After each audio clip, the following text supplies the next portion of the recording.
So, guys, good morning. I want to talk about AEW Dynamite, and I do want to say it was a really great show, and I felt that there was a lot of improvements, but there was definitely some things that were very detrimental about the show. And what I saw was that it sold around 2,600 tickets, and it was down in Atlanta, Georgia.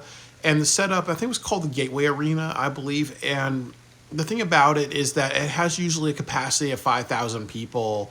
So even though they had like a setup and there was probably like around 150 tickets that were not sold, they did very good for like their 20 close to 2,600 setup, and also too that it would have been good if they made 5,000, but they did very well for what their setup was. And I also feel that the good thing about the show was that they had the Swerve Strickland Ricochet match, and they had a bunch of promos towards it. I appreciate that they have like a match announced. I like the headliner for AEW Grand Slam. The biggest problem with the show was that they didn't really advertise that the next Dynamite episode is going to be on Tuesday next week, and also they said something like after the NBA playoff next week they're going to actually air the Grand Slam show, and it's not really supposed to be a pay-per-view. It's like a special television show, so it's definitely a huge downgrade, and they're definitely not treating it like a big deal since they're not even telling you exactly when. And then also on HBO Max, it's confusing because it's like, okay, is it going to air at 8 p.m. on HBO Max, or is it going to be air at the same time that the NBA playoff ends on TNT? So it's definitely a clusterfuck and inexcusable. You have a major show, and you're not even making it clear when we can watch it. When there's a lot of people who want to watch it and judge it. And I was actually planning on taking a day off of work, a day off of overtime to watch it, but now I don't know when it's going to air. So they made it a clusterfuck, and that's not good. So, handy dandy notebook. So the show opens with wrestlers talking about their matches tonight and really hyping up the show. And I actually like this because that way with AEW you don't just open with two people fighting. You establish a lot of context. You can make your audience familiar with the characters, what they're seeing, a lot of hype and a lot of energy. And the next thing that I will say is that Jay White gets on the microphone, and what happens is that they get interviewed, is that Jay White gets interviewed, and he says that now he has to rely on Adam Copeland and other people, and he's kind of like aligned with Team FTR. So what happens is Jay White gets ambushed by the Death Riders, and Rated FTR comes out and like helps him out really. And there was a bad part of it because what happened was Jay White's being interviewed by Renee, and Renee gets like lifted by Marina Shafir, and she's kind of like smiling along. Like, if you want to sell this as a very serious angle, you want to like be like, okay, you know what, they're a serious heel faction. You don't have somebody be lifted off and like and act and kind of smile like it's funny really, because then you're really just throwing that under the bus really. And she needs to, and she knows better. Because you want this to be a serious angle, but that really shows, okay, this is professional wrestling, it's play fighting, it's silliness, you can't do that. And then also, too, this is your weekly fight in the crowd, and they have to stop doing that. They have to kind of do that, like, maybe, like, once a month, or once, like, every 2 or 3 months, because they're overdoing fighting in the crowd. I think that, last year it was, like, table spots. The year before, it was kind of like, fire spots and other things like that. But if you do that too much, it loses its impact. It was really cool seeing FTR do a shatter machine on Pac. Cope spears Claudio. Cope challenges Moxley to a match at Revolution, and Moxley says you don't deserve it.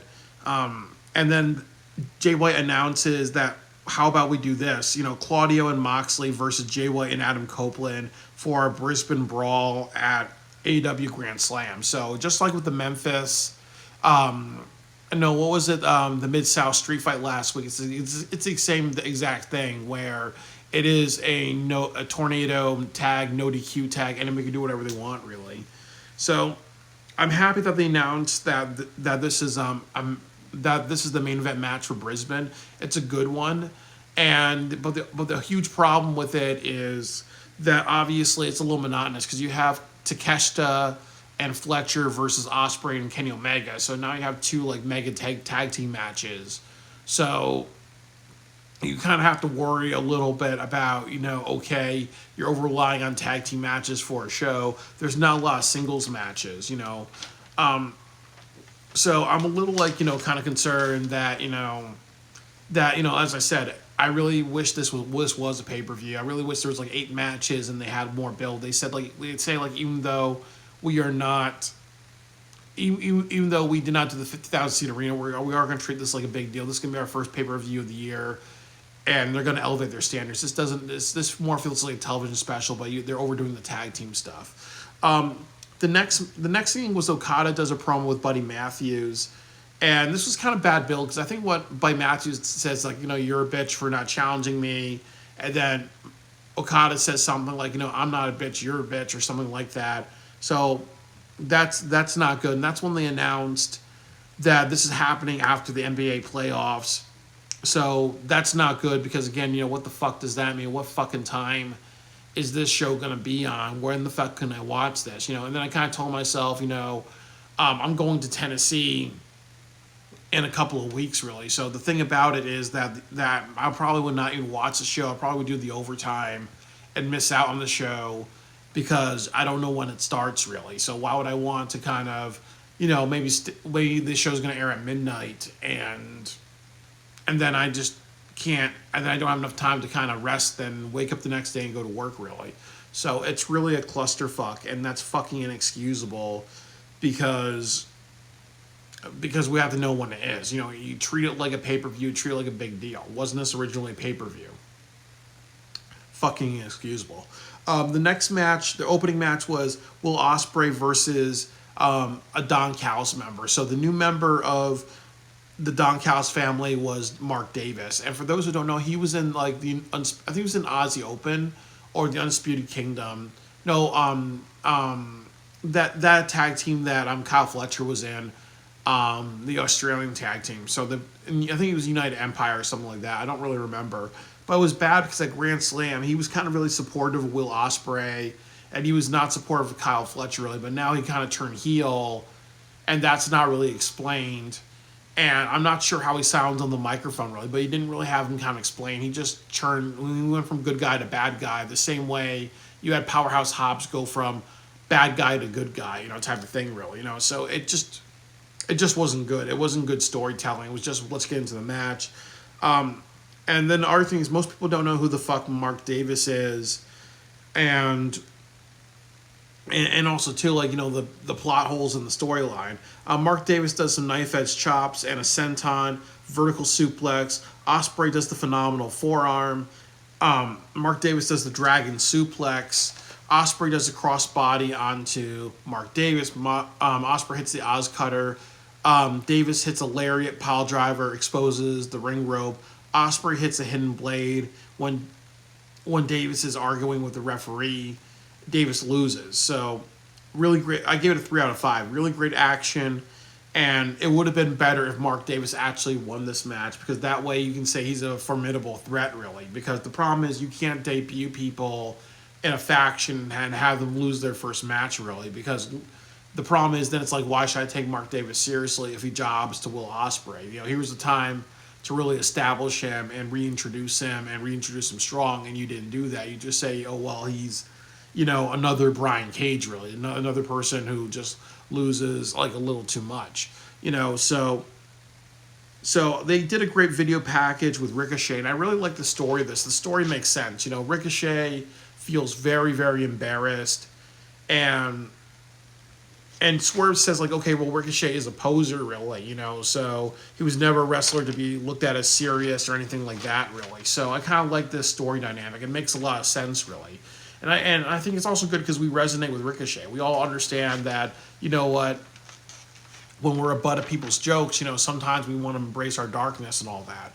So I really appreciate this storyline. It does make sense. I give them a lot of credit because AEW makes a lot of storylines that don't make sense or the motivations are not clear. So at least they're giving you time with Ricochet. They did a bunch of promos on Collision advertising the Gun Clubs, a.k.a. the Ass Boys, coming back to AEW. And what's happening next week is going to be the Gun Club versus the Hurt Syndicate for the tag team titles. And I also appreciate them kind of giving us a story. And the story is that the Gun Clubs lost their tag team titles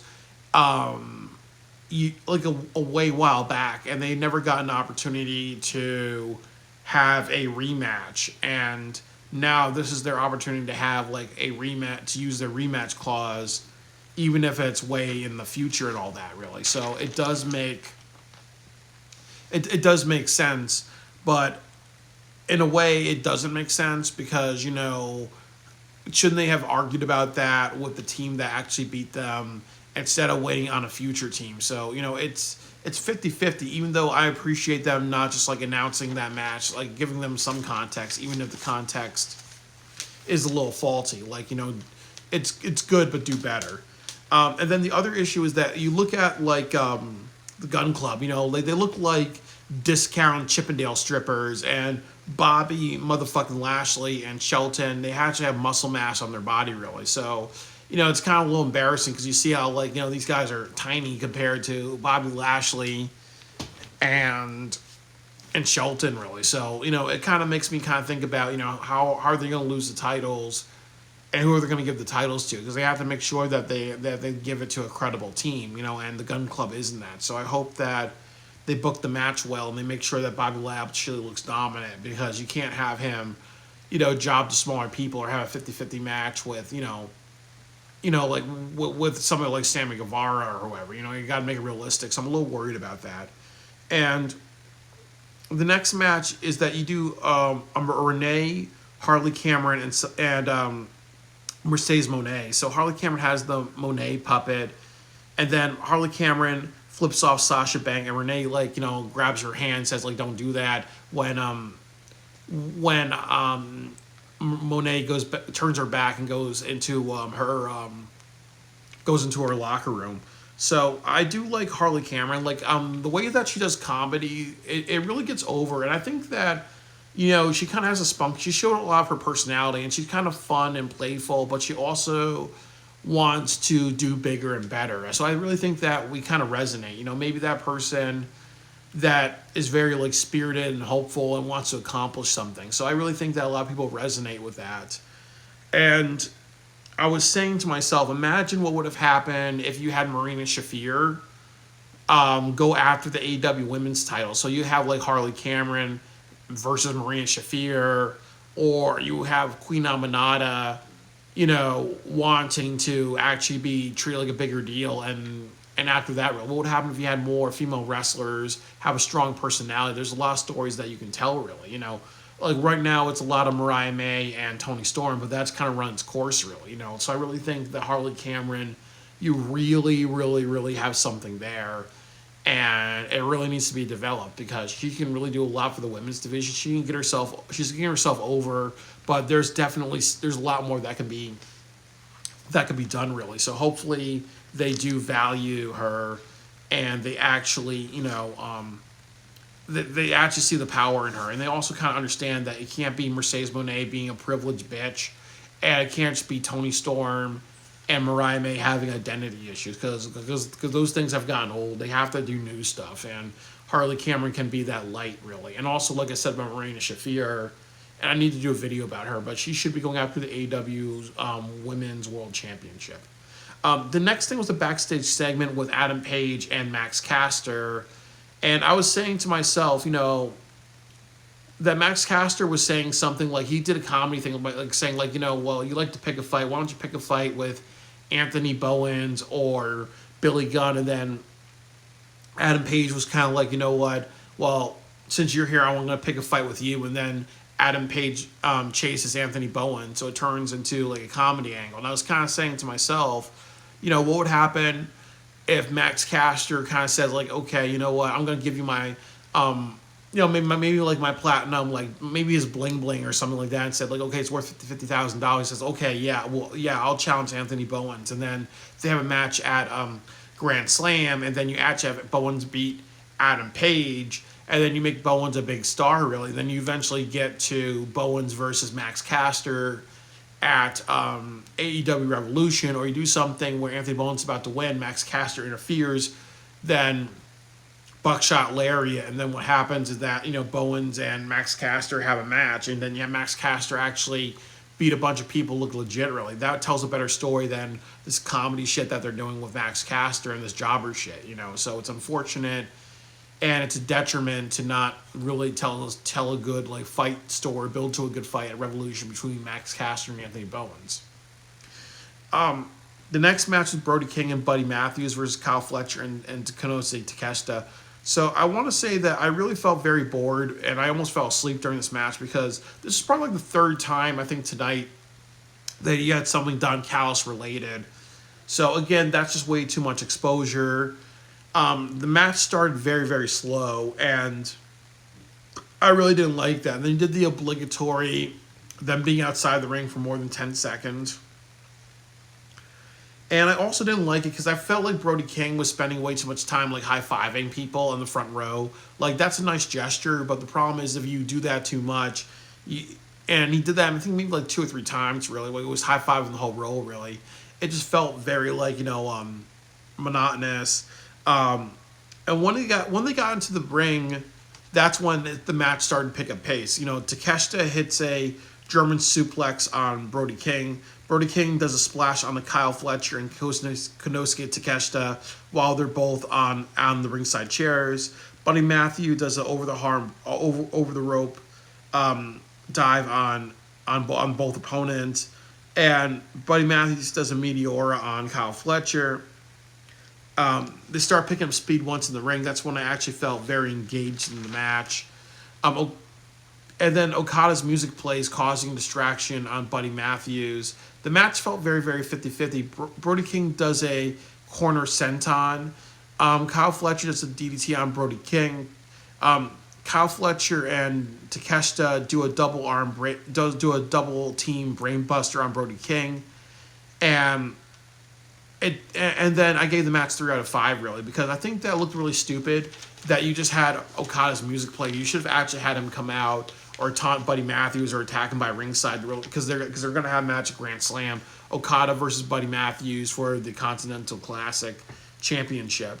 But one thing that I liked about this match is it really took a lot of moves to take out Brody King, and that's how you build a big man. You do one of two things. You make sure that they don't lose that easily.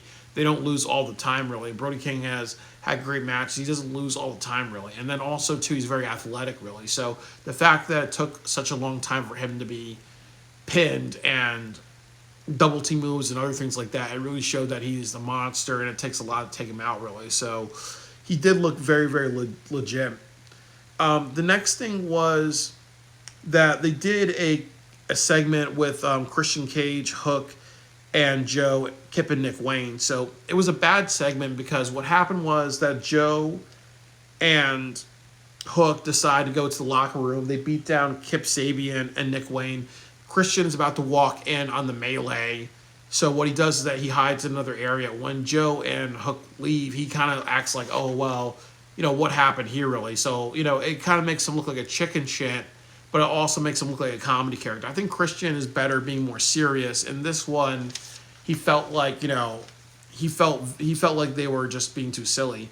And then the next thing that happened was the MJF segment. So it started really crappy because he was talking a little bit, and then what happened is that Max Caster runs into the ring to get away from Adam Page. Adam Page bumps into MJF.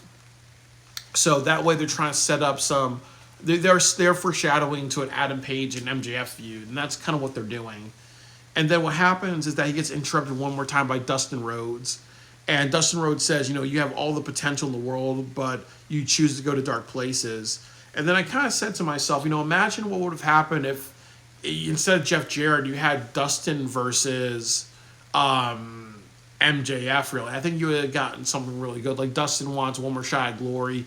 If he wins, he goes after the ROH championship because he's a little too old to be like the AEW champion. I think the ROH champion, they pass around that title too much. So I think that you've gotten a better story out of that.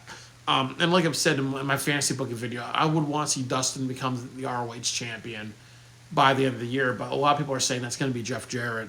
But like I said, it's really sad because Dustin has so much emotion and energy and fire Like, imagine if he and MJF did promos for a couple of weeks and they really built up to this match. You would have gotten something way better. So it's unfortunate that that didn't happen. And then also, like I've said, imagine if MJF beats down Dustin and they had a bunch of promos and they had a bunch of talk, and then this leads to the Von Erich boys challenging Dustin. No, the Von Erich boys challenging MJF, or you had Sammy Guevara challenge MJF and it lead to a Sammy Guevara and MJF feud, and you try to reintroduce Sammy Guevara as a babyface. So once again, like, I think that Dustin versus MJF as the long-term feud would have been way better. Is a better option. Would have been a better option instead of like the focus on Jeff Jarrett. And then, as somebody was saying, it's a little weird because isn't Jeff Jarrett's friend Satnam Singh, Karen Jarrett, and also Jay Lethal and Sanjay Dutt, like, why are these 3 or 4 people not out there with Jeff Jarrett when MJF is just giving him a bunch of shit, really? So, like, there's like a logic hole with that. And I would kind of say that, and I think another thing I was saying too is that, MJF and Dustin feels like a main event. No, feels like a main event, or a big deal type of thing. It should main event like next week's show, or they should do something like put it on Grand Slam, really. So it's another match where I feel like they could have just, done something big with that. So it's unfortunate that I think it's gonna be in the middle of the show next week. The next match was Queen Aminata versus Toni Storm. Toni Storm is in Mariah May cosplay. I wasn't really into this match that much, really, but I'm a little sick and tired of Toni Storm and Mariah May, the identity and the starlet thing. It's gone way too long. It needs to end. Aminata does a second rope dive, German suplex, running boot.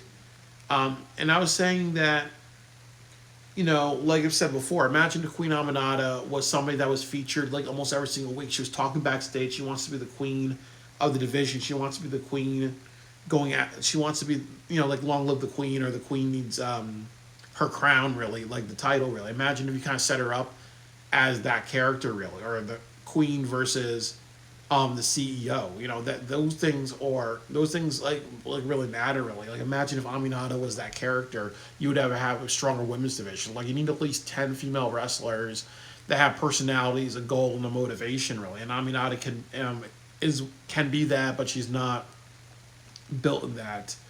Toni Storm does a lot of repetitive hip attacks, and she just like a fireman carry to get pinfall on Aminata. And like I said, like, I gave it a 2 out of 5 because it's also predictable. That Toni Storm is going to win, because of her match this weekend and all that stuff. And then after that, Dustin challenges MJF to a match, and I was like saying, was this a mistake? Because he said Tuesday instead of Wednesday, and then I did my research, and they actually are having AEW Dynamite on a Tuesday next week instead of a Wednesday. And I think what they're saying is that it's because of the flight delay. Like, that way people can fly from like Houston all the way to Brisbane, Australia.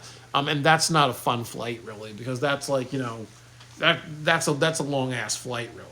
So that kind of sucks. But that's really bad. There's no advertisement. There's no like announcements and logos and graphics. So that was very, very fucking horrible.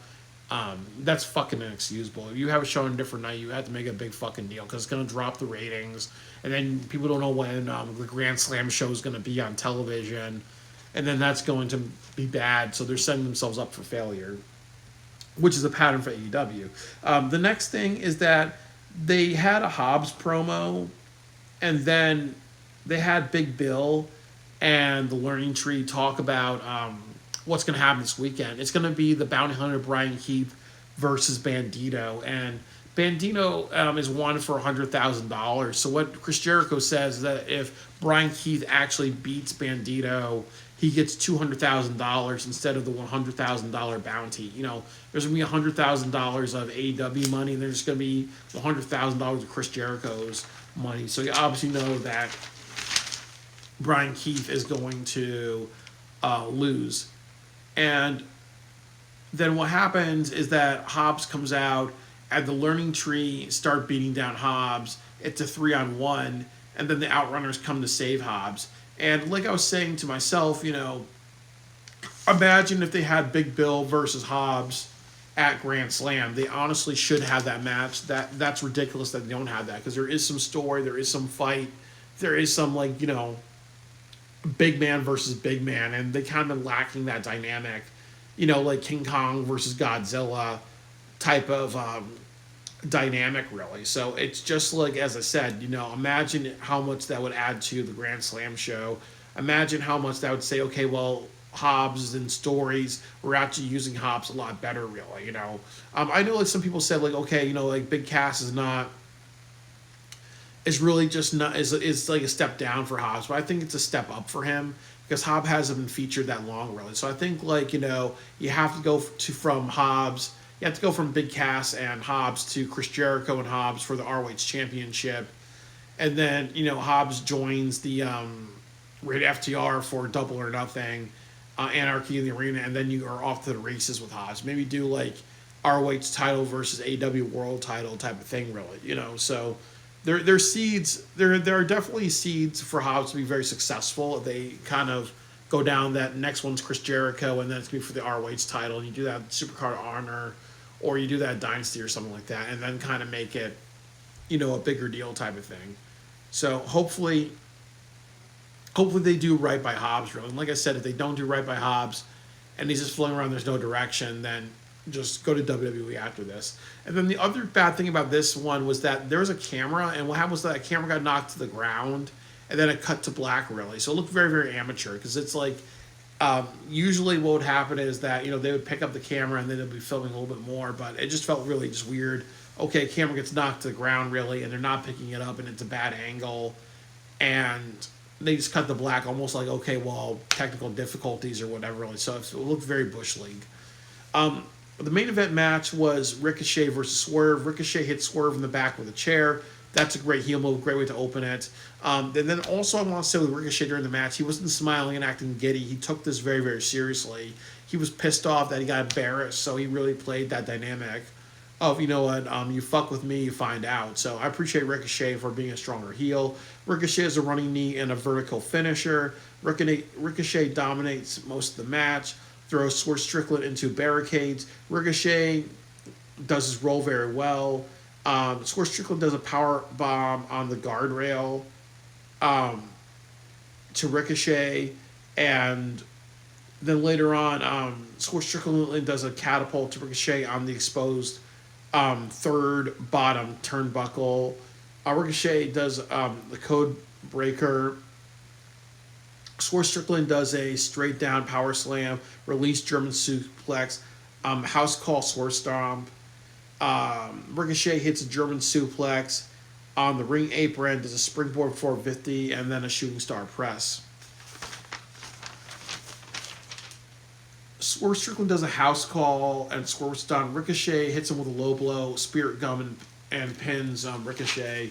I gave this one a 4 out of 5, and I wanted to say that I was very happy with this match, because the only issue is that I felt the match went on too long, and I also felt that the match had way too many people kicking out of finishers, so it felt like that they were overselling the finishers. It feels like a Will Ospreay match. When you have Will Ospreay versus MJF for like an hour, that's not realistic in any form of combat. So this did feel like, okay, well, finishers are signature moves. Like, we keep kicking out of them. But overall, Ricochet needed to win this match. He needed to be reestablished. This built him in a very strong way. Usually with AEW, they let the babyfaces win, so you really didn't know what they were going to do. You didn't know Swerve was going to win to look good, or you didn't know Ricochet was going to win to look good. But they made the right choice, because Ricochet really needed this. The next thing is that this elevates Ricochet, makes him a bigger deal. I see Ricochet as a more serious heel type of character, and I think he's trying to understand, like, how to be a heel, or the heel needs to be played. He needs to be unapologetic and serious. He can't be kind of like the clowning type of heel or anything like that, because that's just going to hurt him long term. Take it seriously. And like I said, I felt like it felt like a Will Ospreay match where there was way too much, finishers happening and no selling of that, really. So they have to cut down on that. But overall, it was the best match on the card, and they did a really, really strong job, and I'm very, very proud of them.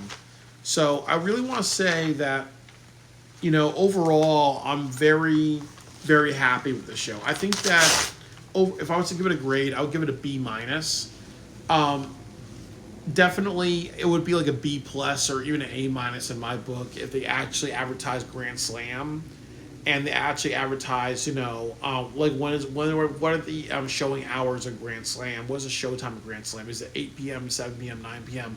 Because you have done something more direct, and then also too, not advertising the Grand Slam show for not advertising the show next week, and saying that's on Tuesday really, because most people are gonna forget. I'm probably gonna forget, so that's just not good really.